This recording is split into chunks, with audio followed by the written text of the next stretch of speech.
Hello friends, welcome back to my channel. আমরা যে April মাসের অ্যাচিভার থেকে যে বিভিন্ন প্র্যাকটিস সেটগুলো সলভ করেছি, তো আজকে আমরা যেটা সলভ করব সেটা হচ্ছে কলকাতা পুলিশের যে প্রিলিমিনারি এক্সামের যে প্র্যাকটিস সেট ছিল, সেই প্র্যাকটিস সেটের আমরা জিকে সলভ করব।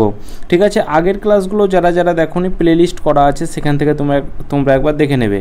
আর ক্লাসের ফুল পিডিএফ আমি টেলিগ্রাম বক্সে অর্থাৎ ডেসক্রিপশন বক্সে লিঙ্ক দিয়ে রেখেছি টেলিগ্রাম গ্রুপের, সেখান থেকে তোমরা জয়েন হয়ে যাবে এবং অ্যাচিভারের যে ফুল পিডিএফ আমি সেখানে দিয়ে রেখেছি, সেখান থেকে তোমরা ডাউনলোড করে নেবে। চলো আজকের ক্লাসটা শুরু করি। দেখো, ফার্স্ট কোশ্চেন, যে মিউরেটিক অ্যাসিড হলো হাইড্রোক্লোরিক অ্যাসিড না সালফিউরিক অ্যাসিড না নাইট্রিক অ্যাসিড না এই নাইট্রিক অ্যাসিড ও হাইড্রোক্লোরিক অ্যাসিডের মিশ্রণ। তো মিউরেটিক অ্যাসিড হচ্ছে আমাদের হাইড্রোক্লোরিক অ্যাসিড। ঠিক আছে, অপশান এ হয়ে যাবে এই প্রশ্নের সঠিক অ্যান্সার। এখান থেকে কোশ্চেন আসতে পারে হাইড্রোক্লোরিক অ্যাসিডের যে রাসায়নিক সংকেত সেটা কি, সেটা হচ্ছে HCl। ঠিক আছে, তারপর এখানে যদি কোশ্চেন আসে যে সালফিউরিক অ্যাসিডের রাসায়নিক সংকেত কি, তাহলে সালফিউরিক অ্যাসিডের রাসায়নিক সংকেত হবে H2SO4। ঠিক আছে, H2SO4, এগুলো একটু তোমরা মনে রাখবে। এরপর নেক্সট কোশ্চেন, ভারতের স্থানীয় স্বায়ত্তশাসন আইন প্রচলনের জন্য কার কৃতিত্ব সর্বাধিক? স্বায়ত্তশাসন আইন এই কথাটা যখনই বলবে তখন লর্ড রিপনের কথা মাথায় আসবে, কারণ লর্ড রিপনকে বলা হয় কি স্বায়ত্তশাসনের জনক। ঠিক আছে, স্বায়ত্তশাসনের জনক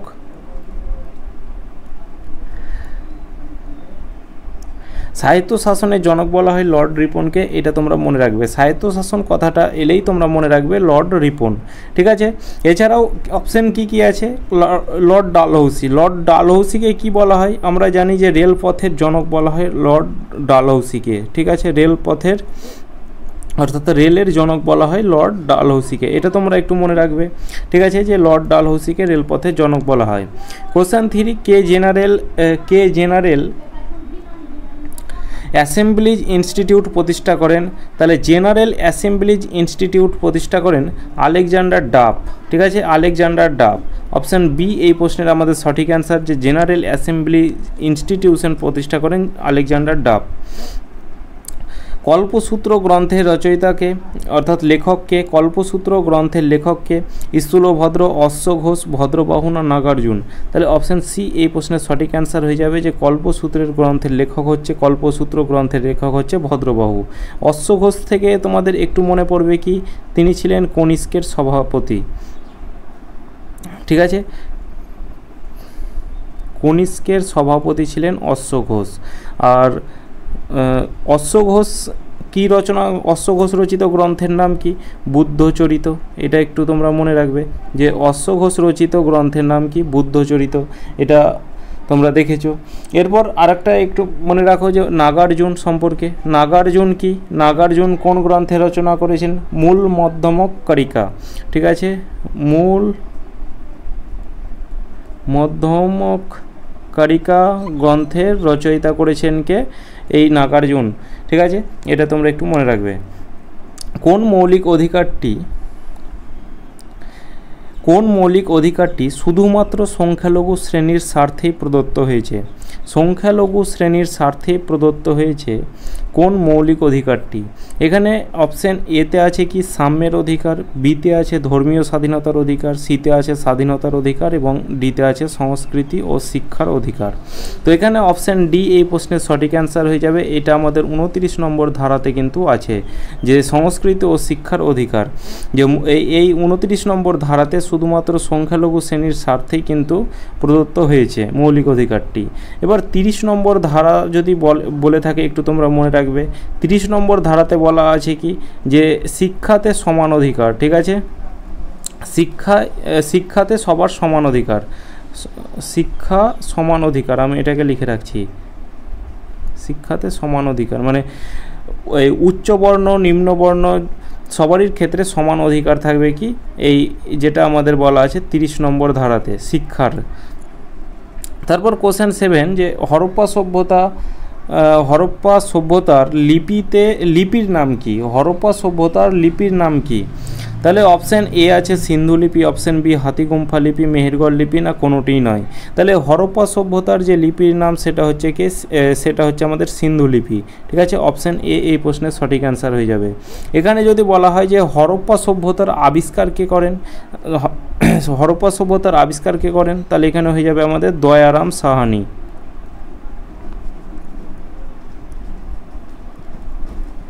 আর রাখালদাস বন্দ্যোপাধ্যায়, এটা খুব ইম্পর্টেন্ট, সে কি আবিষ্কার করেছিল, মানে কোন সভ্যতা, তাহলে রাখালদাস বন্দ্যোপাধ্যায়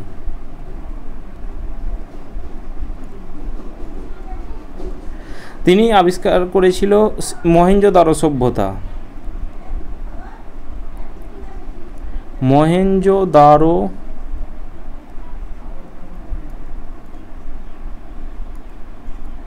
সভ্যতা।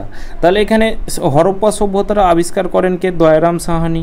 রাখালদাস বন্দ্যোপাধ্যায় মহেঞ্জোদারো সভ্যতার আবিষ্কার করেন। এরপর মেহেরগড় সভ্যতা যদি বলা হয়, তাহলে মেহেরগড় সভ্যতা আবিষ্কার করেছিলেন কে, স্যার ফ্রাঁসোয়া জারিজ। এবং মেহেরগড় সভ্যতা হচ্ছে, মেহেরগড় সভ্যতার আবিষ্কার করেন কে, জা ফ্রাঁসোয়া জারিজ। ঠিক আছে, এটা তোমরা একটু মনে রাখবে, ফ্রাঁসোয়া জারিজ। এবার পরবর্তী কোশ্চেন, আমরা 8 নম্বর কোশ্চেন দেখব, যে ভারতের সংবিধানের কোন নম্বর ধারায় বলা হয়েছে যে জরুরি অবস্থা ঘোষণাকালীন সময় ছাড়া কোনো মৌলিক অধিকারকে বাতিল করা যাবে না। জরুরি অবস্থা ঘোষণাকালীন সময় ছাড়া কোনো মৌলিক অধিকারকে বাতিল করা যাবে না। অপশান এতে দেওয়া আছে 352, বিতে 356, 360, না 359।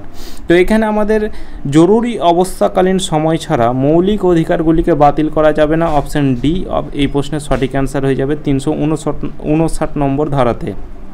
352 নম্বর ধারাতে কি বলা আছে, 352 নম্বর ধারাতে বলা আছে জাতীয় জরুরি অবস্থা। ঠিক আছে, জাতীয় জরুরি অবস্থা, এটা তোমরা একটু মনে রাখবে যে 352 নম্বর ধারাতে বলা আছে জাতীয় জরুরি অবস্থা। আর এখানে আবার 360 নম্বর ধারাতে কি বলা আছে, আর্থিক জরুরি অবস্থা। ঠিক আছে, এখানে কোশ্চেন আসতে পারে যে আর্থিক জরুরি অবস্থা কত নম্বর ধারাতে, সেটা হয়ে যাবে আমাদের 360 নম্বর ধারাতে। ঠিক আছে, 360 নম্বর ধারাতে। এরপর পরবর্তী কোশ্চেন, যে কবে বিশ্বব্যাপী পালিত রেয়ার ডিজিজ ডে, যার বছরের থিম হলো, মানে এবছরের থিম হলো শেয়ার ইয়োর কালার্স। ঠিক আছে, অর্থাৎ রেয়ার ডিজিজ ডে কবে পালন করা হয়, তাহলে অপশান এ 22শে ফেব্রুয়ারি, 25শে ফেব্রুয়ারি, 29 না 28শে ফেব্রুয়ারি। তো অপশান সি এই প্রশ্নের সঠিক অ্যান্সার হয়ে যাবে 29শে ফেব্রুয়ারি। এই রেয়ার ডিজিজ ডে পালিত হয়, যার থিম হলো শেয়ার ইয়োর কালার্স। ভারতের পরিকল্পনা কমিশনের বিকল্প সংজ্ঞার ভিত্তিতে দারিদ্র্য রেখাটি বলতে কি বোঝায়, দেখো মানে কোন ভিত্তিতে এই দারিদ্র্যের সংজ্ঞা বলা আছে, এই ভারতের পরিকল্পনা কমিশনের বিকল্প সংজ্ঞার ভিত্তিতে দারিদ্র্য রেখাটি বলতে বোঝায় গ্রামাঞ্চলের একটি লোক ও শহরাঞ্চলের একটি লোকের প্রতিদিন কত পরিমাণ খাদ্যশক্তি গ্রহণ করে। তাহলে এই খাদ্যশক্তি গ্রহণের দিক দিয়েও কিন্তু দারিদ্র্য রেখা বোঝায়, মানে একটা গ্রামের লোক কতটা খাবার খায় আর একটা শহরের লোক কতটা খাবার খায়। অবভিয়াসলি গ্রামের লোক বেশি খাবে খাবার শহরের অঞ্চলের থেকে। তাহলে এখানে আমাদের অপশান এ আছে 2400 ক্যালোরি, মানে গ্রামের লোক খায়, শহরের 2100। অপশান বিতে আছে 2200, 2000, এটাতে 2000, 1800, 2600, 2200। তো অপশান এ এই প্রশ্নের সঠিক অ্যান্সার হয়ে যাবে যে গ্রামের লোক 2400 ক্যালোরি খাবার খায় আর শহরের লোক 2100 ক্যালোরি খাবার খায়। এই থেকে জানা যায় যে দারিদ্র্য রেখা, ঠিক আছে, যেটা আমাদের ভারতের পরিকল্পনা কমিশনের কিন্তু বিকল্প সংজ্ঞার ভিত্তিতে এটা বোঝায়। এরপর কোশ্চেন 14 বলা আছে কি O2 এবং O3 কিসের উদাহরণ, O2 এবং O3 কিসের উদাহরণ, আইসোটোপ, আইসোমার আর আইসোবার না অ্যালোট্রোপ। তো এখানে আমাদের একটু আইসোবার সম্পর্কে আর আইসোটোপ সম্পর্কে আমরা জেনে রাখবো, পরীক্ষাতে কোশ্চেন আসে। ঠিক আছে, আইসোটোপ কাকে বলে, আইসোটোপ একটু আমি বলে রাখছি, অনেকটা বড় হবে। যে পরমাণু নিউক্লিয়াসে প্রোটন সংখ্যা সমান এবং নিউট্রন সংখ্যা অসমান, এই আইসোটোপে এইটা মনে রাখবে যে প্রোটন সংখ্যা সমান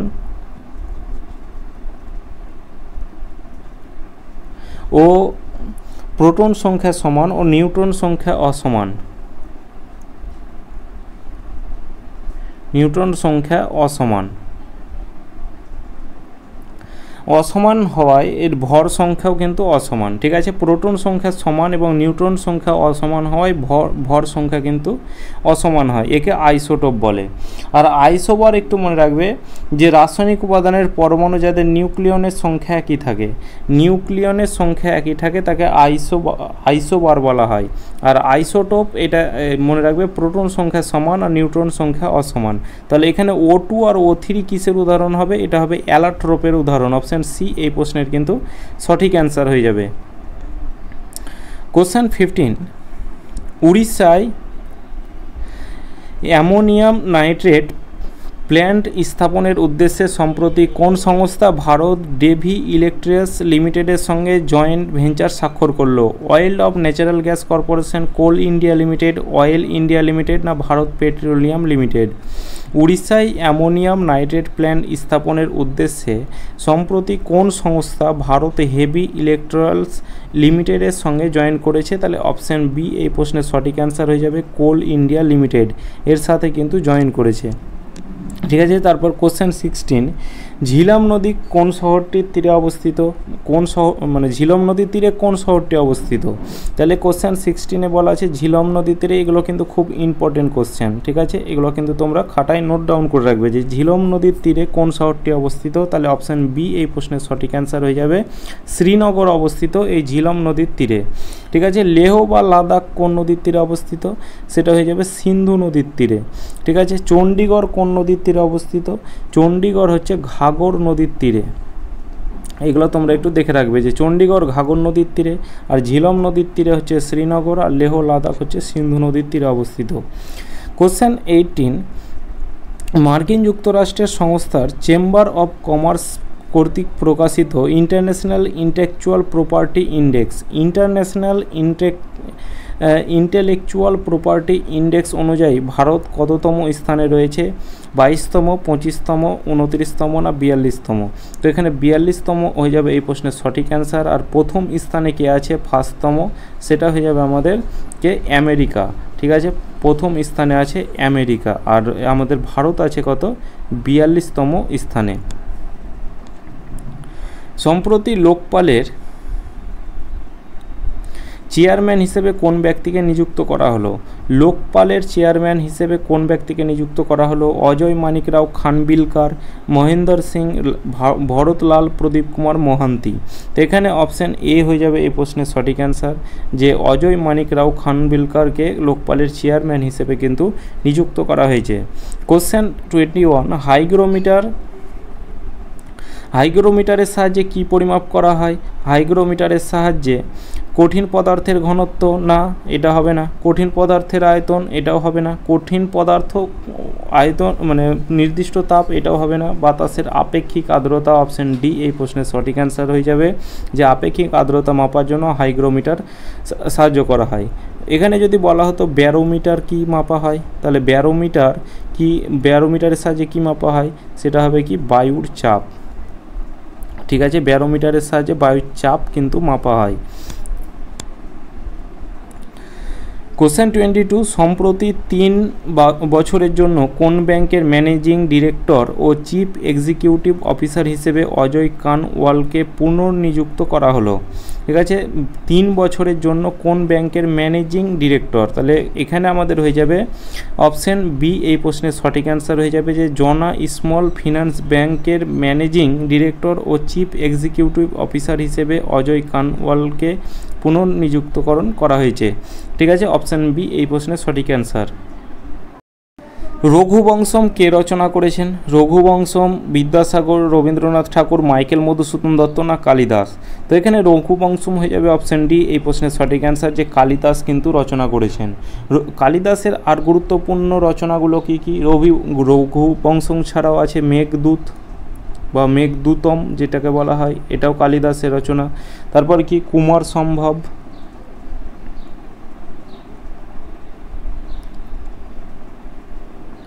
তারপর মাইকেল মধুসূদন দত্ত যেমন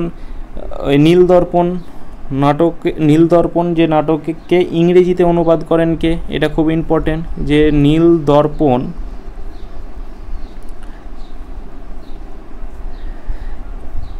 নাটককে ঠিক আছে, নীলদর্পণ নাটককে ইংরেজিতে অনুবাদ করেন, মানে নীলদর্পণ গ্রন্থটিকে ইংরেজিতে করেন মানে অনুবাদ করেন, সেটা হচ্ছে মাইকেল মধুসূদন দত্ত। এরপর বিদ্যাসাগরের গুরুত্বপূর্ণ গ্রন্থগুলি মানে কি রচনা করেছিলেন, সেটা হবে বেতাল পঞ্চবিংশতি, এটা একটু মনে রাখবে, বেতাল পঞ্চবিংশতি।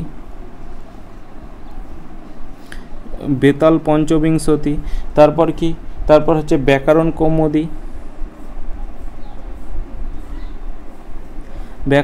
কৌমুদী, তারপর হচ্ছে কথামালা, তারপর হচ্ছে বর্ণ পরিচয়, আরও ইত্যাদি। ঠিক আছে, তাহলে নীলদর্পণ গ্রন্থটির ইংরেজিতে অনুবাদ করেন মাইকেল মধুসূদন দত্ত। কালিদাসের এছাড়াও আর রচয়িতা হচ্ছে মেঘদূতম, কুমার সম্ভব, আর বিদ্যাসাগরের তো এগুলো পঞ্চবংশতি, সংবাদ কৌমুদী, কথামালা, বর্ণ পরিচয়। ঠিক আছে, তো এখানে আমাদের রঘুবংশমের রচনা হয়ে যাবে অপশান ডি এই প্রশ্নের সঠিক অ্যান্সার। কোশ্চেন 24, মোট জাতীয় উৎপাদন কি? মানে মোট জাতীয় উৎপাদন কি? মোট অভ্যন্তরীণ উৎপাদন প্লাস নিট বৈদেশিক উপার্জন, না মোট অভ্যন্তরীণ উৎপাদন মাইনাস নিট বৈদেশিক উপার্জন, না মোট অভ্যন্তরীণ উৎপাদন গণিত, না এটা যোগ?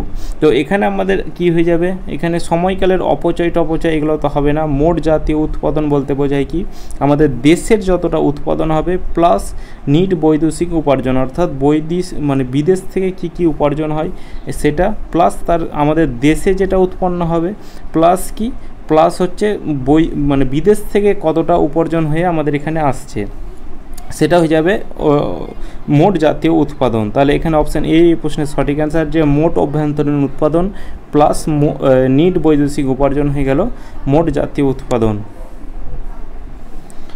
কোশ্চেন 25, সম্প্রতি প্রয়াত রাজ্যপালের নাম কি, যিনি উত্তরাখণ্ড, উত্তরপ্রদেশ এবং মিজোরামের প্রাক্তন রাজ্যপালের দায়িত্ব পালন করেছিলেন? তাহলে তিনি কিছুদিন আগে প্রয়াত, অর্থাৎ মৃত্যু হয়েছে।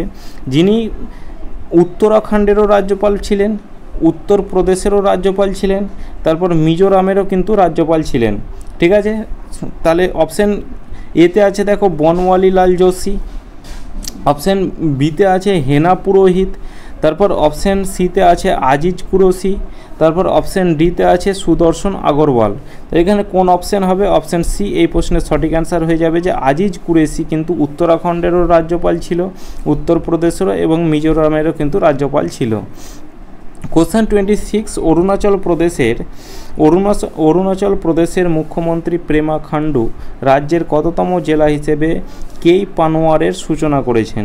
ঠিক আছে, কেই পানোয়ারের সূচনা করেছেন, 26তম হয়ে যাবে এই প্রশ্নের কিন্তু সঠিক অ্যান্সার। ঠিক আছে, এই কোশ্চেনটা একটু কনফিউশন আছে, তোমরা একটু গুগলে সার্চ করবে। ঠিক আছে, যে এটা 26তম হবে না 29তম হবে। ঠিক আছে, এই কোশ্চেনটা একটু গণ্ডগোল আছে। কোশ্চেন 27, বুদ্ধ ভগত জোয়া ভগত কোন বিদ্রোহের নেতৃত্ব দেন? বুদ্ধ ভগত এবং জোয়া ভগত কোন বিদ্রোহের নেতৃত্ব দেন? মুন্ডা বিদ্রোহ, কোল বিদ্রোহ, সাঁওতাল বিদ্রোহ, না ভিল বিদ্রোহ? ঠিক আছে, তাহলে এখানে আমাদের কোন অপশান হবে? আমাদের এখানে হয়ে যাবে কোল বিদ্রোহ। ঠিক আছে, বুদ্ধ ভগত আর জোয়া ভগত যে নেতৃত্ব দেন সেটা হচ্ছে কোল বিদ্রোহ। ভিল বিদ্রোহের নেতাকে, সেটা আমাদের সাঁওতাল বিদ্রোহের যে প্রধান নেতা, সে ভিল বিদ্রোহের কিন্তু প্রধান নেতা, অর্থাৎ সিধু মুর্মু। সাঁওতাল বিদ্রোহের নেতাকে, সাঁওতাল বিদ্রোহের নেতা হচ্ছে সিধু ও কানহু। খুব ইম্পর্টেন্ট কোশ্চেন।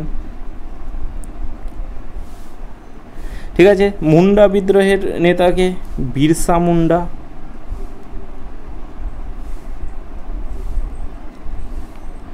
তাহলে এখানে মুন্ডা বিদ্রোহ বললে বিরসা মুন্ডা, সাঁওতাল বিদ্রোহ বললে সিধু কানহু, ভিল বিদ্রোহ বললে সিধু, আর কোল বিদ্রোহের যে নেতা সেটা হচ্ছে বুদ্ধ ভগত এবং জোয়া ভগত। কোশ্চেন 32,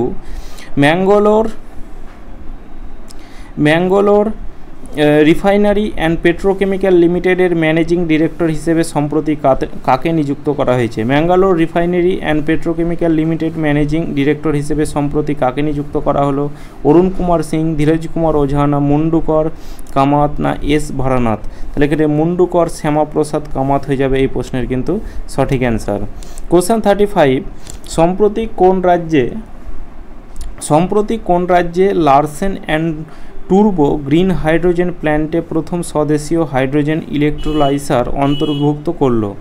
তাহলে এখানে এই লারসেন অ্যান্ড টুর্বো গ্রিন হাইড্রোজেন প্ল্যান্টে প্রথম স্বদেশীয় হাইড্রোজেন ইলেকট্রোলাইজার অন্তর্ভুক্ত করেছে উড়িষ্যা, বিহার, উত্তরপ্রদেশ না গুজরাট? তাহলে অপশান ডি গুজরাট হয়ে যাবে এই প্রশ্নের আমাদের সঠিক অ্যান্সার।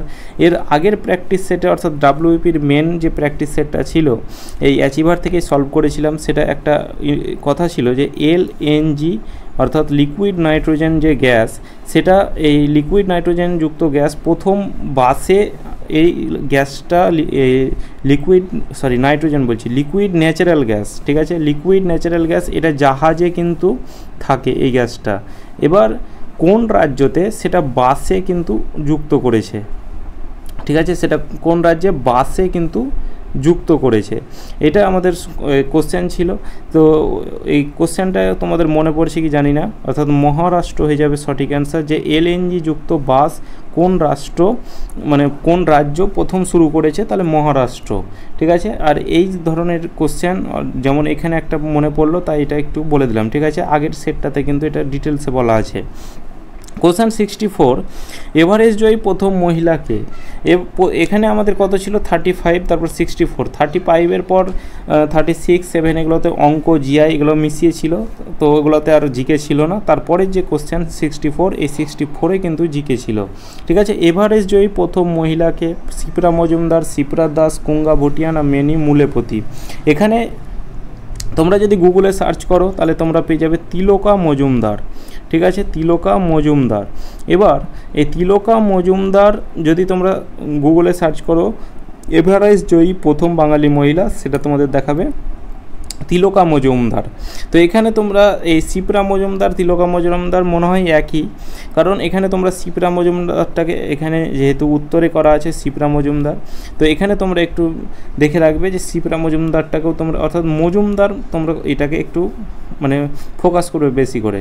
তাহলে এভারেস্ট জয়ী প্রথম বাঙালি মহিলা সেটা হচ্ছে, এবার তোমরা অনেকেই জানো হয়তো তিলকা মজুমদার, এবার পরীক্ষাতে এসেছে শিপ্রা, এবার কোশ্চেনটা তোমরা করবে না, তার জন্য তোমরা এটাও একটু মনে রাখবে, এটাও মনে রাখবে। এবার যদি বলা হয় এভারেস্ট জয়ী প্রথম বাঙালি পুরুষকে, এখানে যদি পুরুষ চাইতো তাহলে পুরুষকে সেটা হবে সত্যব্রত দাস, যে প্রথম বাঙালি পুরুষ যে মাউন্ট এভারেস্ট জয় করেছে সেটা হচ্ছে সত্যব্রত দাস। আর প্রথম যদি বলা হয় এভারেস্ট জয়ী ভারতের এটা বাঙালি বলা আছে, এবার যদি বলা হয় প্রথম ভারতীয় মহিলাকে, তাহলে প্রথম ভারতীয় মহিলা সেটা হবে বাচেন্দ্রী পাল হয়ে যাবে এই প্রশ্নের আমাদের সঠিক অ্যান্সার, বাচেন্দ্রী পাল প্রথম ভারতীয় মহিলা যিনি মাউন্ট এভারেস্ট জয় করেছে, ঠিক আছে। তাহলে এখান থেকে অনেকটা কোশ্চেন মনে রাখবে যে প্রথম বাঙালি মহিলা হচ্ছে শিপ্রা মজুমদার বা তিলকা মজুমদার, পুরুষ হচ্ছে কে সত্যব্রত দাস, যে প্রথম বাঙালি পুরুষ হচ্ছে সত্যব্রত দাস, প্রথম এভারেস্ট জয়ী প্রথম ভারতীয় মহিলাকে সেটা হবে বাচেন্দ্রী পাল। এরপর কোশ্চেন 65, বিখ্যাত উপন্যাস পালাওমো কার রচনা? বিখ্যাত উপন্যাস পালাওমো বিভূতিভূষণ, সঞ্জীব চট্টোপাধ্যায়, বুদ্ধদেব বসু না সমরেশ বোস? তাহলে অপশান বি এই প্রশ্নের সঠিক অ্যান্সার হয়ে যাবে যে সঞ্জীব চট্টোপাধ্যায় পালাওমো কিন্তু রচনা করেছেন। এরপর কোশ্চেন 66, পশ্চিম মেদিনীপুরের কোথায় কাঁসা ও পিতল শিল্প বিখ্যাত? ঘাটাল, মেদিনীপুর, সবং না তমলুক? এখানে অপশান সি এই প্রশ্নের সঠিক অ্যান্সার হয়ে যাবে পশ্চিম মেদিনীপুরের সবং জেলায় কাঁসা পিতল শিল্প বিখ্যাত। এখানে যদি বলা হয় পিতল কী দ্বারা গঠিত, এটা কিন্তু অনেক প্র্যাকটিস সেটে থাকে, তাহলে পিতল, তোল থেকে কি তামা এবং দস্তা, ঠিক আছে, তামা প্লাস দস্তা মিলে কিন্তু পিতল তৈরি হয়, এইভাবে একটু মনে রাখবে। কাঁসা কী থেকে তৈরি হয়? কাঁসা তৈরি হয় তামা এবং টিন, তামা প্লাস টিন, এই থেকে কিন্তু এই কাঁসা তৈরি হয়। তাহলে পিতল তোল থেকে তামা দস্তা এবং কাঁসা হচ্ছে তামা এবং টিন। তাহলে এই দুটো কোশ্চেন কিন্তু খুব ইম্পর্টেন্ট, কারণ অনেকগুলো প্র্যাকটিস সেটে কিন্তু মানে পেয়েছি। তাহলে এখানে আমাদের অপশান সি এই প্রশ্নের সঠিক অ্যান্সার হয়ে যাবে যে সবং জেলায় কাঁসা পিতল শিল্প বিখ্যাত। রুমিন্যান্ট পাকিস্থলীযুক্ত প্রাণী কোনটি? তাহলে রুমিন্যান্ট পাকিস্থলী হচ্ছে 4টি পাকস্থলী থাকবে। ঠিক আছে, তো কার 4টি পাকস্থলী আছে? অপশান সি, গরুর কিন্তু 4টি পাকস্থলী আছে। প্রথম পাকস্থলীতে সে খাবার মানে চিবিয়ে খাবে না, সে পাকস্থলীতে জমা রাখবে। দ্বিতীয় পাকস্থলীতে কি করবে? দ্বিতীয় পাকস্থলীতে তখন চিবিয়ে চিবিয়ে নিয়ে যাবে। ঠিক আছে, এই রকমভাবে 4টা কিন্তু পাকস্থলী আছে। তাহলে রুমিন্যান্ট পাকস্থলী কাকে বলা হয়? 4টা পাকস্থলী যুক্তকে রুমিন্যান্ট পাকস্থলী বলা হয়। যার 4টা পাকস্থলী থাকে তাকে রুমিন্যান্ট পাকস্থলী বলে, যার অর্থাৎ গরুর কিন্তু 4টা পাকস্থলী আছে। অ্যাসিটাইল কোলিন পাওয়া যায় কুফার কোষে। অ্যাসিটাইল কোলিন পাওয়া যায় কুফার কোষে, গ্যাবলেট কোষে, না স্নায়ু কোষ, না নিউরোগ্লিয়া কোষে। তো এখানে অ্যাসিটাইল কোলিন পাওয়া যায় স্নায়ু কোষ, অপশান সি এই প্রশ্নের কিন্তু সঠিক অ্যান্সার হয়ে যাবে। তারপর কোশ্চেন 69 গ্যালেনা কার আকরিক? তাহলে গ্যালেনা কার আকরিক? কপার, জিঙ্ক, লেড না অ্যালুমিনিয়াম? তাহলে গ্যালেনা হবে লেডের আকরিক। লেড মানে কি? লেড মানে হচ্ছে সীসা, মানে লেডকে ইংলিশে লেড বলা হয়, বাংলাতে সীসা, মানে সীসার আকরিকের নাম হচ্ছে গ্যালেনা। এবার যদি বলা হয় অ্যালুমিনিয়ামের আকরিকের নাম কি? তাহলে হয়ে যাবে বক্সাইট। অ্যালুমিনিয়ামের আকরিকের নাম হচ্ছে বক্সাইট। তারপর হচ্ছে কপার বা এটাকে কি বলা হয়? তামা। ঠিক আছে, ইংরেজিতে কপার, বাংলাতে হচ্ছে তামা। তামার আকরিকের নাম কি? তামার যে আকরিকের নাম সেটা হচ্ছে কি? চালকোপাইরাইট।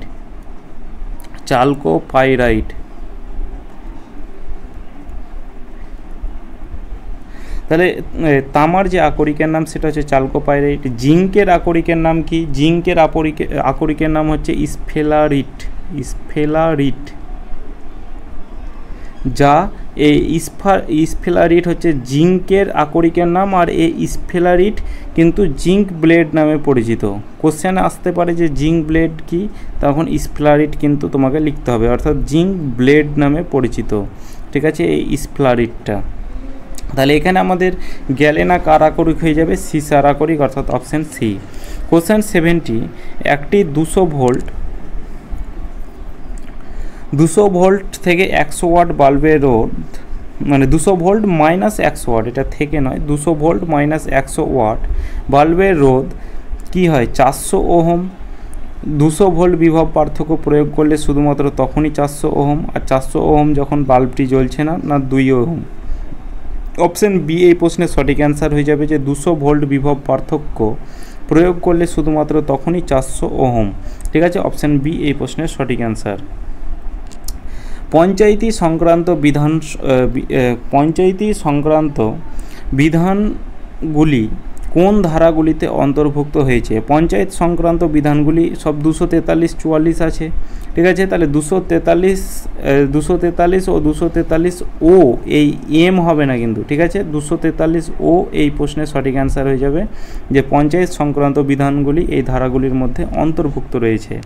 কোশ্চেন 72 ভারতের দ্বিতীয় পঞ্চবার্ষিকী পরিকল্পনা কোন মডেলের ওপর কিন্তু ভিত্তি করে তৈরি হয়েছে? হ্যারেড-ডোমার তত্ত্ব, সোলার তত্ত্ব, না মহলানবিশ তত্ত্ব, না মহাত্মা গান্ধীর দর্শন নির্ভর? এই দুটো তো কনফার্ম হবে না, তোমরা কনফিউশন থাকবে এই দুটোর মধ্যে। তাহলে এখানে আমাদের প্রথম পঞ্চবার্ষিকী পরিকল্পনা হয়েছিল হ্যারড-ডোমারের তত্ত্ব অনুসারে। হ্যারড-ডোমার তত্ত্ব, এটা হয়ে যাবে প্রথম পঞ্চবার্ষিকী পরিকল্পনা। প্রথম পঞ্চবার্ষিকী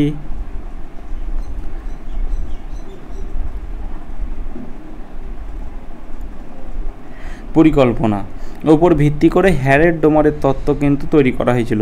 প্রথম পঞ্চবার্ষিকী পরিকল্পনার কি উদ্দেশ্য ছিল? কৃষির উন্নয়ন। ঠিক আছে, কৃষির উন্নয়ন। তারপর এই দ্বিতীয় পঞ্চবার্ষিকী পরিকল্পনাটা কোন তত্ত্বের উপর নির্ভর? তাহলে অপশান সি এই প্রশ্নের সঠিক অ্যান্সার হয়ে যাবে যে মহলানবিশ তত্ত্বের উপর কিন্তু নির্ভরশীল। এই দ্বিতীয় পঞ্চবার্ষিকী পরিকল্পনা প্রধান উদ্দেশ্য কী ছিল? প্রধান উদ্দেশ্য ছিল শিল্প। ঠিক আছে, দ্রুত শিল্পায়ন, মানে শিল্পের উন্নয়ন, দ্রুত শিল্পায়ন করতে হবে, সেটা হয়ে যাবে দ্বিতীয় পঞ্চবার্ষিকী পরিকল্পনার উদ্দেশ্য। প্রথম বললে কৃষি, আর প্রথম যদি বলা হয় যে প্রথম পঞ্চবার্ষিকী পরিকল্পনাটা হ্যারড-ডোমার তত্ত্বের ওপর নির্ভরশীল, আর দ্বিতীয়টা হবে মহলানবিশ তত্ত্বের ওপর নির্ভরশীল। অর্থনৈতিক সংস্কার অর্থনৈতিক সংস্কার ভারতের কোন সালে অনুসৃত হয়? তাহলে অর্থনৈতিক সংস্কার ভারতের অপশন এতে আছে 89, 1990, 1991 না 1992। তো অপশান সি এই প্রশ্নের সঠিক অ্যান্সার হয়ে যাবে যে 1991 সালে অর্থনৈতিক সংস্কার অনুসৃত হয়।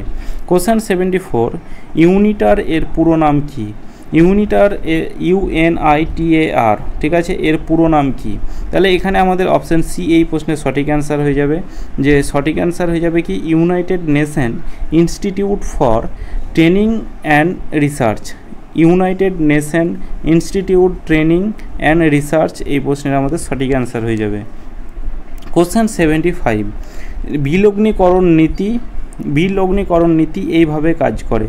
অর্থাৎ এই কোশ্চেনগুলো সরাসরি তোমাদের মুখস্থ করে নিতে হবে। যে বিলগ্নীকরণ নীতি, অপশান এ আছে রাষ্ট্রায়ত্ত সংস্থাগুলি বন্ধ করে দেওয়া, অপশান বি আছে রাষ্ট্র সংস্থাগুলির ইকুইটি মূলধনের খোলা বাজারে বিক্রয় করে।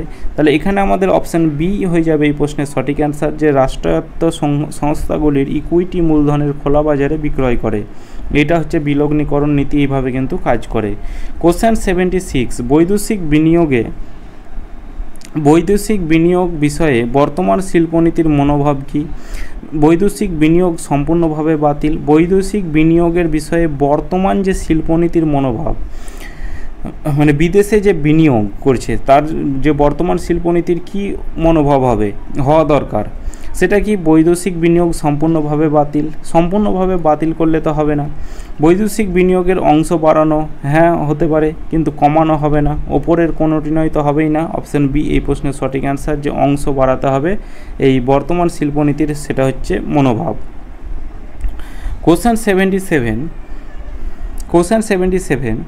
The three Khans and the emergency of new India শিরোনামে বইটিকে লিখেছেন the three Khans. Option A Jhuma Lahiri, Anuradha Roy, না কাবেরী বামজাই, না সৌমিলি দাস। তাহলে অপশান এ এই প্রশ্নের সঠিক অ্যান্সার হয়ে যাবে, যে ঝুম্পা লাহিড়ী দ্য থ্রি খান বইটি কিন্তু লিখেছেন। কোশ্চেন 78, শীতকালীন গম কোন মাসে কাটা হয়? শীতকালীন গম মার্চ মাসে কিন্তু কাটা হয়, মার্চ এপ্রিল মাসে। এখান থেকে দুটো কথা মনে এলো, একটা হচ্ছে রবি শস্য একটা হয়, আর একটা হচ্ছে খারিফ শস্য।